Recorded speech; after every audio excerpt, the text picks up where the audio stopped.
இடுப்பில் ஒரு பல்ஜு, முதுகில் ஒரு ஃப்ராக்சரு, கழுத்தில் ஒரு பல்ஜு, அப்புறம் கையில் ஒரு ஃப்ராக்சரு. ஸோ இந்த ஃப்ராக்சர்னால கொஞ்ச நாளாகவே ட்ரீட்மெண்ட் எடுத்து கஷ்டப்பட்டுட்டு தான் இருக்கேன்.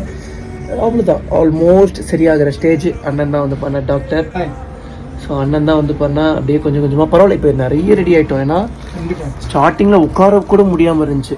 ஸோ வந்து இது என்ன ட்ரீட்மெண்ட்னு, இது வந்து பிடி வர்மம்னு பேர். இது வந்து பிடி வர்மம் அப்படின்னு சொல்லி ஒரு